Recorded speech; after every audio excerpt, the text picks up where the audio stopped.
सामान्य ज्ञान से संबंधित जानकारी के लिए सब्सक्राइब करें हमारा चैनल। आओ जीके सीखें।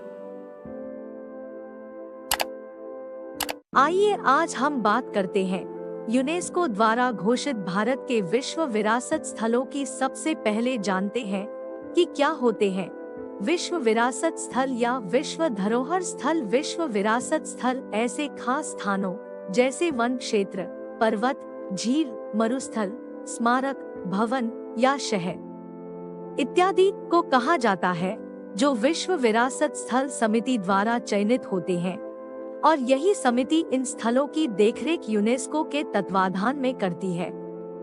इस कार्यक्रम का उद्देश्य विश्व के ऐसे स्थलों को चयनित एवं संरक्षित करना होता है जो विश्व संस्कृति की दृष्टि से मानवता के लिए महत्वपूर्ण है। कुछ खास परिस्थितियों में ऐसे स्थलों को इस समिति द्वारा आर्थिक सहायता भी दी जाती है। अभी तक भारत में 40 विश्व विरासत स्थल है। इनमें से 32 सांस्कृतिक हैं, 7 प्राकृतिक हैं और 1 खंगचेनजोंगा राष्ट्रीय उद्यान मिश्रित प्रकार का है। भारत में दुनिया की 6ठी सबसे बड़ी साइटें हैं।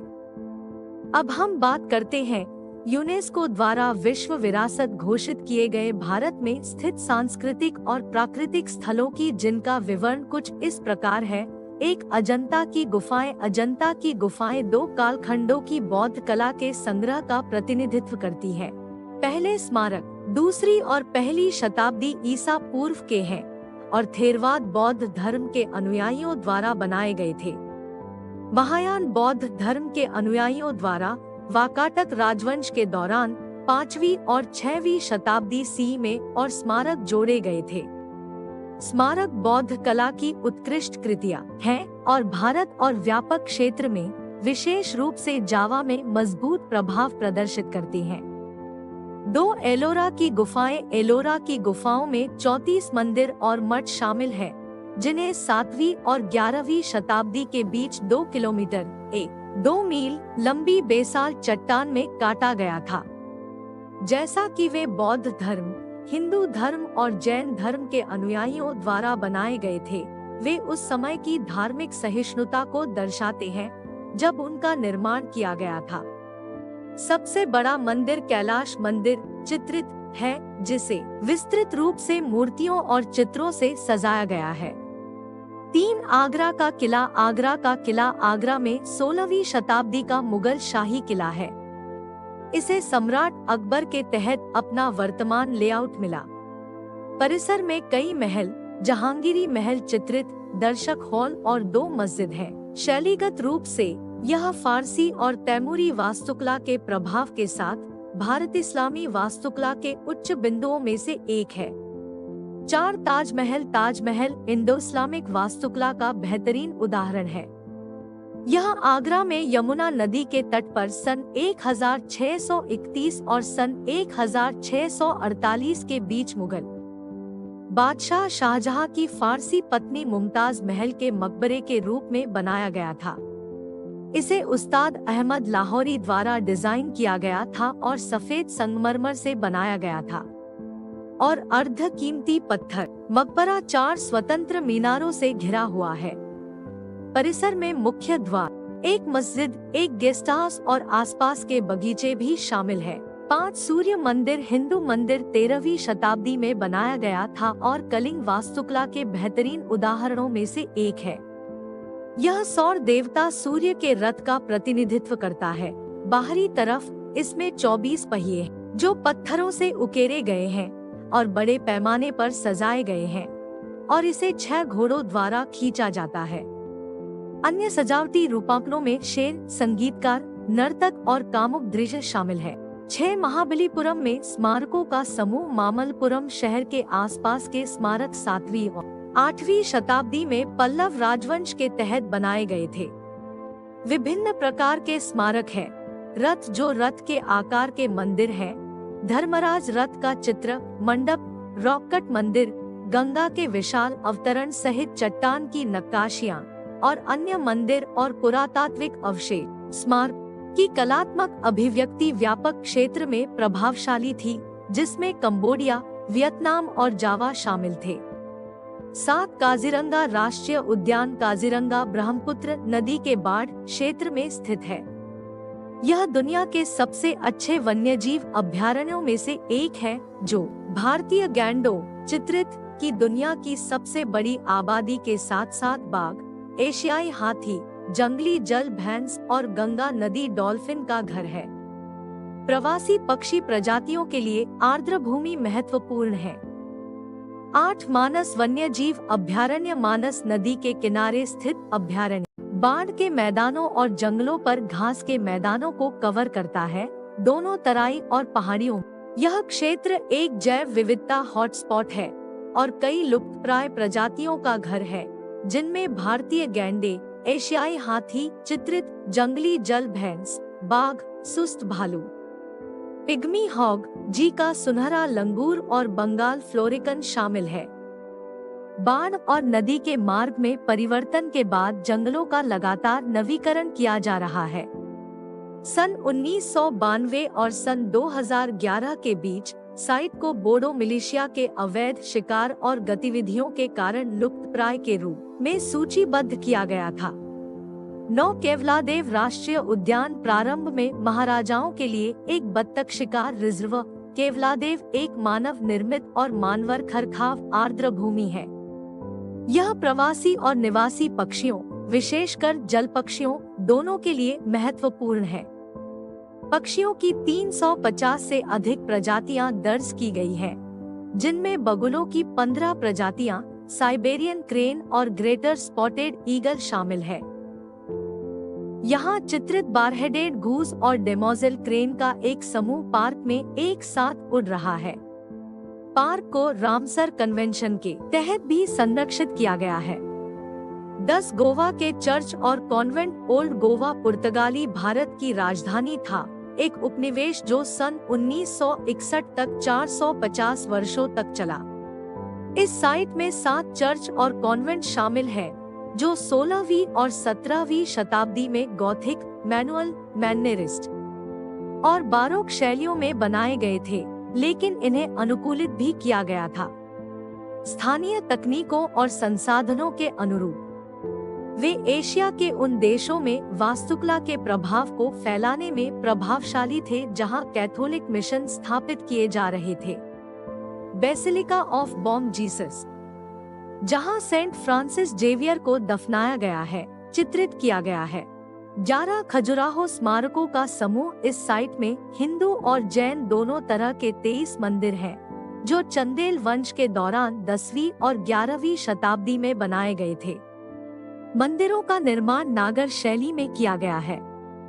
वे पत्थर की नक्काशी और मूर्तियों से बड़े पैमाने पर सजाए गए हैं, जो घरेलू जीवन, संगीतकारों, नर्तकियों और कामुक जोड़ों के चित्रण सहित पवित्र और धर्मनिरपेक्ष रूपांकनों को चित्रित करते हैं। लक्ष्मण मंदिर से एक विवरण चित्रित किया गया है। 12 हम्पी में स्मारकों का समूह सन 1565 में डेक्कन सल्तनतों द्वारा बर्खास्त और लूटपाट के बाद परित्याग होने तक हम्पी विजयनगर साम्राज्य की राजधानी थी। लगभग 200 वर्षों तक यह एक समृद्ध बहुसांस्कृतिक शहर था, जिसने द्रविडियन के साथ साथ इंडो इस्लामिक में कई स्मारकों को छोड़ दिया था। शैली अवशेषों में धार्मिक और धर्मनिरपेक्ष इमारतें और रक्षात्मक संरचनाएं शामिल हैं। विरूपाक्ष मंदिर का चित्र है। सन 2012 में साइट का एक मामूली सीमा संशोधन हुआ। सन 1999 और सन 2006 के बीच बढ़ते ट्रैफिक और नए निर्माणों से उत्पन्न जोखिमों के कारण साइट को लुप्तप्राय के रूप में सूचीबद्ध किया गया था। 13 फतेहपुर सीकरी 16वीं शताब्दी के उत्तरार्ध में लगभग एक दशक तक फतेहपुर सीकरी सम्राट अकबर के अधीन मुगल साम्राज्य की राजधानी थी, जब तक कि सन 1585 में राजधानी को लाहौर स्थानांतरित नहीं किया गया था और शहर को ज्यादातर छोड़ दिया गया था। इस साइट में मुगल शैली में स्मारकों और मंदिरों का एक बड़ा संग्रह है, जैसे जामा मस्जिद, मस्जिद का द्वार, बुलंद दरवाजा, चित्र पंच महल महल और सलीम चिश्ती का मकबरा। 14 पट्टडकल में स्मारकों का समूह। इस साइट में 9 हिंदू और 1 जैन मंदिर शामिल है, जो चालुक्य वंश के तहत 7वीं और 8वीं शताब्दी में बनाए गए थे। इनका निर्माण बादामी चालुक्य शैली में किया गया था, जो उत्तरी और दक्षिणी भारत के प्रभावों को मिश्रित करता है। विरूपाक्ष का मंदिर चित्रित है। 15 एलिफेंटा गुफाएं। मुंबई हार्बर में एलिफेंटा द्वीप पर स्थित गुफा परिसर का निर्माण मुख्य रूप से 5वीं और 6वीं शताब्दी में किया गया था, जिसमें मानव कब्जे के अवशेष 2री शताब्दी ईसा पूर्व के हैं। मंदिर शिव को समर्पित है। गुफाओं को पत्थर की नक्काशी से सजाया गया है, जिनमें से कुछ विशाल है। द्वारपालों से घिरे त्रिमूर्ति शिव की एक प्रतिमा चित्रित की गई है। 16 ग्रेट लिविंग चोल मंदिर। इस साइट में चोल राजवंश के तहत 11वीं और 12वीं शताब्दी में निर्मित 3 हिंदू मंदिर शामिल है। वे चोल काल की द्रविड़ वास्तुकला के कुछ बेहतरीन उदाहरणों का प्रतिनिधित्व करते हैं। वे पत्थर से बने हैं और पत्थर और कांस्य की मूर्तियों से सजाए गए हैं। प्रारंभ में केवल बृहदीश्वर मंदिर चित्र को विश्व धरोहर स्थल के रूप में सूचीबद्ध किया गया था। 2 अन्य मंदिरों बृहदीश्वर मंदिर और ऐरावतेश्वर मंदिर को 2004 में जोड़ा गया था और साइट का नाम बदलकर वर्तमान नाम कर दिया गया था। 17 सुंदरबन राष्ट्रीय उद्यान। राष्ट्रीय उद्यान सुंदरबन के भारतीय हिस्से गंगा और ब्रह्मपुत्र नदियों के डेल्टा को कवर करता है।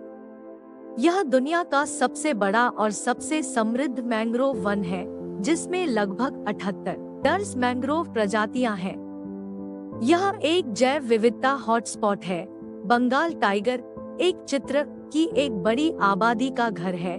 साथ ही इरावदी डॉल्फिन और गंगा नदी डॉल्फिन पक्षियों और समुद्री कछुओं की कई प्रजातियों के लिए एक महत्वपूर्ण निवास स्थान है। बांग्लादेश में सुंदरवन को एक अलग विश्व विरासत स्थल के रूप में सूचीबद्ध किया गया है। 18 नंदा देवी और फूलों की घाटी राष्ट्रीय उद्यान। इस साइट में पश्चिम हिमालय, फूलों की घाटी राष्ट्रीय उद्यान चित्रित और नंदा देवी राष्ट्रीय उद्यान में 2 संपत्तियां शामिल हैं। उच्च पर्वत चोटियों नंदा देवी 7,817 मीटर 25,646 फीट भारत का दूसरा सबसे ऊंचा पर्वत है, से अल्पाइन घास के मैदानों तक विभिन्न प्रकार के उच्च ऊंचाई वाले आवास है। कई पहाड़ी पौधों की प्रजातियों के अलावा यह क्षेत्र एशियाई काले भालू, हिम तेंदुए, भूरे भालू और भारल का घर है। नंदा देवी एनपी को मूल रूप से 1988 में अकेले सूचीबद्ध किया गया था। फूलों की घाटी एनपी को 2005 में जोड़ा गया था। 19 सांची में बौद्ध स्मारक। सांची सबसे पुराने मौजूदा बौद्ध अभयारण्यों में से एक है और भारतीय उपमहाद्वीप में धर्म के प्रसार में सहायक था। यह 3री शताब्दी ईसा पूर्व में मौर्य साम्राज्य के सम्राट अशोक के अधीन महत्वपूर्ण हो गया। काल के एक स्तंभ के अवशेष संरक्षित है। स्तूप एक चित्रित महलों, मंदिरों और मठों को संरक्षण के विभिन्न राज्यों में संरक्षित किया गया है, जो ज्यादातर 2री और 1ली शताब्दी ईसा पूर्व के हैं। 12वीं शताब्दी में शहर का महत्व कम हो गया। 20 हुमायूं का मकबरा। मुगल सम्राट हुमायूं के मकबरे का निर्माण 1560 के दशक में किया गया था और भारतीय उपमहाद्वीप पर उद्यान मकबरे के पहले उदाहरण का प्रतिनिधित्व करता है, जो फारसी उद्यानों के तत्वों का परिचय देता है। स्मारकीय डबल गुंबददार मकबरा मुगल वास्तुकला में एक छलांग का प्रतिनिधित्व करता है और ताजमहल का एक वास्तुशिल्प पूर्ववर्ती है। इस परिसर में उस समय के कई छोटे मकबरे शामिल हैं। 2016 में एक मामूली सीमा संशोधन हुआ। 21 कुतुब मीनार और उसके स्मारक। इस परिसर में 13वीं और 14वीं सदी के भारत के इस्लामिक भारत के कई शुरुआती स्मारक हैं, जब दिल्ली सल्तनत ने देश में सत्ता स्थापित की थी। उनमें कुतुब मीनार एक 72 मीटर 238 फीट ऊंची मीनार चित्रित अलाई दरवाजा प्रवेश द्वार कुव्वतुल इस्लाम मस्जिद शामिल है, जहां पिछले हिंदू मंदिरों के कई पत्थर के खंभे, लौह स्तंभ और कई मकबरे शामिल हैं। इस भारत के पर्वतीय रेलवे इस साइट में 3 पर्वतीय रेलवे शामिल है जो 19वीं सदी के अंत और 20वीं सदी की शुरुआत में हाईलैंड्स में कस्बों तक पहुंच प्रदान करने के लिए बनाए गए थे। वे एक औपनिवेशिक सेटिंग में एक प्रौद्योगिकी हस्तांतरण का प्रतिनिधित्व करते हैं, निर्माण में कठिन इलाकों को पार करने के लिए पुलों और सुरंगों का निर्माण शामिल है। रेलवे ने उन क्षेत्रों के आगे मानव बंदोबस्त के लिए सहायता प्रदान की जिनसे वे जुड़े हुए थे और अभी भी पूरी तरह से चालू है। दार्जिलिंग हिमालयन रेलवे को शुरू में सन 1999 में अकेले सूचीबद्ध किया गया था। नीलगिरी माउंटेन रेलवे को सन 2005 में और कालका शिमला रेलवे को सन 2008 में जोड़ा गया था। 23 बोधगया में महाबोधि मंदिर परिसर बौद्ध मंदिर परिसर उस स्थान को चिन्हित करता है जहां बुद्ध को बोधि वृक्ष के नीचे ज्ञान प्राप्त हुआ था। वर्तमान मंदिर 5वीं और 6वीं शताब्दी सीई गुप्त काल के दौरान का है और 3री शताब्दी ईसा पूर्व में सम्राट अशोक द्वारा कमीशन की गई पिछली संरचना पर बनाया गया था। मंदिर 50 मीटर 160 फीट ऊंचा है और ईंट से बना है। निम्नलिखित शताब्दियों में वास्तुकला के विकास पर इसका पर्याप्त प्रभाव पड़ा। सदियों के परित्याग और उपेक्षा के बाद 19वीं शताब्दी में मंदिर का बड़े पैमाने पर जीर्णोद्धार किया गया था। 24 भीमबेटका के रॉक शेल्टर इस साइट में विंध्य रेंज की तलहटी में चट्टान आश्रयों के 5 समूह शामिल है। इनमें मध्य पाषाण काल से लेकर ऐतिहासिक काल तक के शिकारी संग्रहकर्ता समाजों के शैल चित्र शामिल है। आसपास के गांव अभी भी कुछ सांस्कृतिक प्रथाओं को बनाए रखते हैं जो चित्रों में दर्शाए गए हैं। 25 छत्रपति शिवाजी टर्मिनस पूर्व में विक्टोरिया टर्मिनस मुंबई में ऐतिहासिक टर्मिनल रेलवे स्टेशन 19वीं शताब्दी के अंत में बनाया गया था। यह विक्टोरियन गोथिक शैली में फ्रेडरिक विलियम स्टीवंस द्वारा डिजाइन किया गया था जो इतालवी गोथिक वास्तुकला से प्रभावित था और उन्हें भारतीय पारंपरिक इमारतों से प्रभावित करता था। यह ब्रिटिश राष्ट्रमंडल के भीतर एक प्रमुख वाणिज्यिक बंदरगाह के रूप में मुंबई की संपत्ति का प्रतीक है। 26 चंपानेर पावागढ़ पुरातत्व पार्क इस साइट में चालकोलिथिक से लेकर 16वीं शताब्दी में गुजरात सल्तनत की अल्पकालिक राजधानी चंपानेर के अवशेषों तक कई अवधियों के अवशेष शामिल है। महत्वपूर्ण इमारतों में हिंदू मंदिर कालिका माता, जैन मंदिर और जामा मस्जिद चित्रित शामिल है, जिसमें हिंदू और मुस्लिम दोनों वास्तुशिल्प तत्व और जल प्रबंधन प्रणाली, किलेबंदी और 14वीं शताब्दी के मंदिर के अवशेष शामिल है। 27 लाल किला परिसर लाल किला 17वीं शताब्दी के मध्य में मुगल बादशाह शाहजहां के अधीन बनवाया गया था के चरमोत्कर्ष का प्रतिनिधित्व करता है। यह मुगल वास्तुकला यह भारत फारसी संस्कृति के तत्वों को तैमूरी तत्वों के साथ मिश्रित करता है। इसकी वास्तुकला का क्षेत्र के बाद के महलों और उद्यानों पर गहरा प्रभाव पड़ा। लाल किला ऐतिहासिक घटनाओं की स्थापना भी था। इसे अंग्रेजों द्वारा बर्खास्त कर दिया गया था और आंशिक रूप से पुनर्निर्मित किया गया था और यह वह स्थान था जहां भारत की स्वतंत्रता का पहली बार जश्न मनाया गया था। 28 जंतर मंतर में जयपुर भारत की सबसे महत्वपूर्ण ऐतिहासिक खगोलीय वेधशाला है। यह 18वीं शताब्दी की शुरुआत से मुगल काल के अंत से है। लगभग 20 खगोलीय उपकरण हैं जो सितारों और ग्रहों की स्थिति के नग्न आंखों के अवलोकन के लिए डिजाइन और निर्मित किए गए थे। यह विभिन्न वैज्ञानिक संस्कृतियों के मिलन बिंदु के रूप में भी कार्य करता है।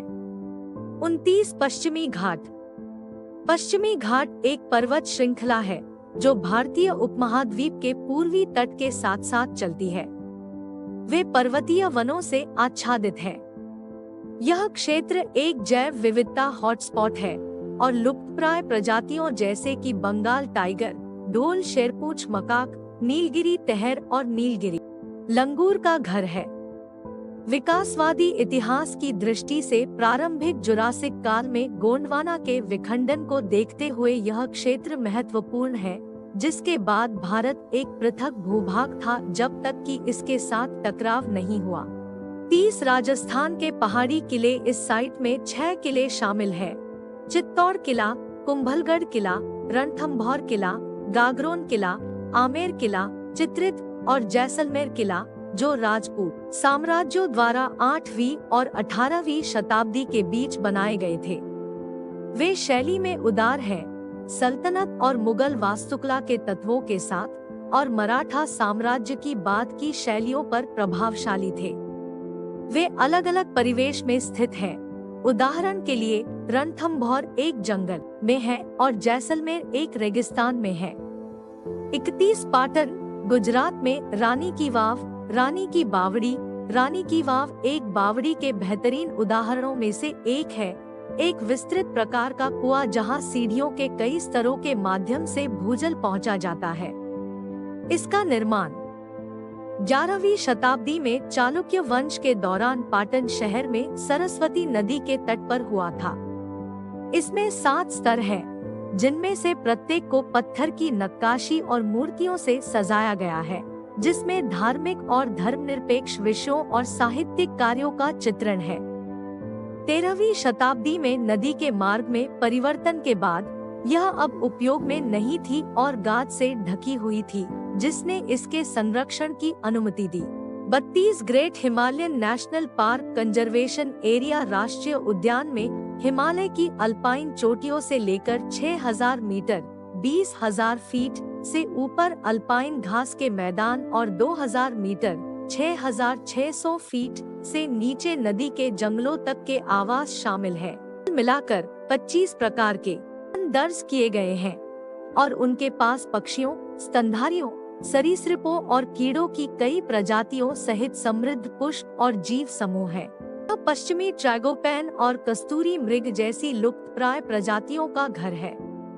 33 नालंदा, बिहार में नालंदा महाविहार का पुरातत्व। नालंदा महाविहार 5वीं शताब्दी में स्थापित एक बौद्ध प्राचीन उच्च शिक्षण संस्थान था और 13वीं शताब्दी में बर्खास्त होने तक बना रहा। हालांकि कुछ पुरातात्विक अवशेष भी 3री शताब्दी ईसा पूर्व के हैं। शेषों में मंदिर और स्तूप, विहार, आवासीय और शैक्षिक भवन और विभिन्न सामग्रियों में कला कार्य शामिल है। व्यापक क्षेत्र में अन्य समान संस्थानों में वास्तुशिल्प समाधान और शैक्षिक दृष्टिकोण दोनों प्रभावशाली थे। 34 खंगचेनजोंगा राष्ट्रीय उद्यान दुनिया के तीसरे सबसे ऊंचे पर्वत 8,586 मीटर 28,169 फीट माउंट खंगचेनजोंगा के आसपास स्थित है। यह तिब्बती बौद्ध धर्म में एक पवित्र पर्वत है, जहां क्षेत्र को बेउल एक पवित्र छिपी हुई भूमि माना जाता है। यह जातीय रूप से बहुत विविध सिक्किमी समुदायों का घर है। प्राकृतिक दृष्टिकोण से इस क्षेत्र में ग्लेशियरों के साथ ऊंचे पहाड़ों से लेकर पुराने विकास वाले जंगलों तक विभिन्न निवास स्थान शामिल है और यह पशु और पौधों की प्रजातियों दोनों में समृद्ध है। 35 ले कोर्बुजिए का वास्तुशिल्प कार्य आधुनिक आंदोलन में एक उत्कृष्ट योगदान। इस अंतर्राष्ट्रीय site Argentina, Belgium, France, Germany, Switzerland और जापान के साथ साझा में फ्रेंको स्विस वास्तुकार ले कॉर्बुसियर के 17 काम शामिल है। ली कोर्बुजिए 20वीं सदी के आधुनिकतावादी आंदोलन के एक महत्वपूर्ण प्रतिनिधि थे, जिन्होंने बदलते समाज की जरूरतों को पूरा करने के लिए नई वास्तुशिल्प तकनीकों की शुरुआत की। चंडीगढ़ कैपिटल कॉम्प्लेक्स भारत में सूचीबद्ध है। यह चंडीगढ़ शहर का मध्य भाग है और इसे एक उज्जवल शहर के सिद्धांतों के अनुरूप बनाया गया है। 36 अहमदाबाद का ऐतिहासिक शहर अहमदाबाद शहर की स्थापना सन 1411 में अहमद शाह आई द्वारा गुजरात सल्तनत की राजधानी के रूप में की गई थी। यह कई धर्मों, हिंदू धर्म, इस्लाम, बौद्ध धर्म, जैन धर्म, ईसाई धर्म, पारसी धर्म, यहूदी धर्म का मिलन स्थल था, जिसके परिणामस्वरूप एक अद्वितीय शहरी तानाबाना बना। वास्तुकला लकड़ी पर आधारित है और विशिष्ट पड़ोस को पोल कहा जाता है। गेटेड सड़कों के साथ सघन रूप से भरे हुए पारंपरिक घर। सल्तनत काल की महत्वपूर्ण इमारतों में भद्रा किला, शहर की दीवारें, सीदी सैयद मस्जिद शामिल है, चित्रित और कई मस्जिदें, मकबरे और मंदिर शामिल है। 37 मुंबई के विक्टोरियन गोथिक और आर्ट डेको एंसेम्बल। इस साइट में ब्रिटिश साम्राज्य काल से मुंबई में इमारतों की 2 असेंबली शामिल है। 19वीं शताब्दी के उत्तरार्ध से विक्टोरियन गॉथिक शैली में सार्वजनिक इमारतों ने भारतीय जलवायु के लिए गोथिक पुनरुद्धार तत्वों को अनुकूलित किया, जिसमें बालकनियों और बरामदे जैसी विशेषताएं शामिल थी। बॉम्बे हाई कोर्ट की इमारत का चित्र है। आर्ट डेको इमारतें 20वीं सदी की शुरुआत की हैं और इनमें सिनेमा हॉल और अपार्टमेंट इमारतें शामिल हैं। मुंबई में आर्ट डेको भी देखें। 38 जयपुर शहर। जयपुर की स्थापना सन 1727 में राजपूत शासक जय सिंह द्वितीय द्वारा की गई थी। शहर को एक ग्रिड योजना के साथ बनाया गया था, जो प्राचीन हिंदू और पश्चिमी दोनों आदर्शों से प्रेरित था, जो इस क्षेत्र के मध्यकालीन वास्तुकला से अलग था। यह एक मजबूत व्यापार केंद्र और शिल्पकारों और कलाकारों का घर था। महत्वपूर्ण इमारतों और स्थलों में हवा महल, चित्रित गोविंद देव जी मंदिर, सिटी पैलेस और जंतर मंतर शामिल है, जो एक अलग विश्व विरासत स्थल के रूप में सूचीबद्ध है। 39 काकतीय रुद्रेश्वर रामप्पा मंदिर, शिव को समर्पित हिंदू मंदिर का निर्माण 13वीं शताब्दी के पूर्वार्ध में काकतीय राजवंश के तहत किया गया था। इसे ग्रेनाइट और डोलराइट में पत्थर की नक्काशी और मूर्तियों से सजाया गया है, जो क्षेत्रीय नृत्य रीति रिवाजों को दर्शाते हैं। हिंदू प्रथाओं के अनुरूप मंदिर का निर्माण इस तरह से किया गया है कि यह पर्यावरण के साथ सामंजस्यपूर्ण रूप से मिश्रित हो।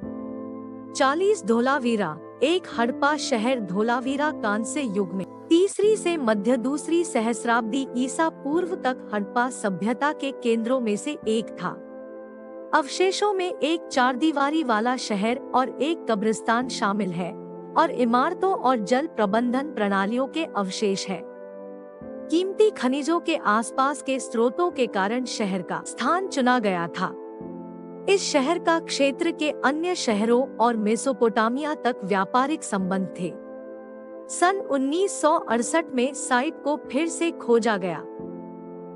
अगर वीडियो अच्छा लगा हो तो वीडियो को लाइक और शेयर करना न भूलें। ऐसे ही और वीडियो देखने के लिए हमारा चैनल सब्सक्राइब करें।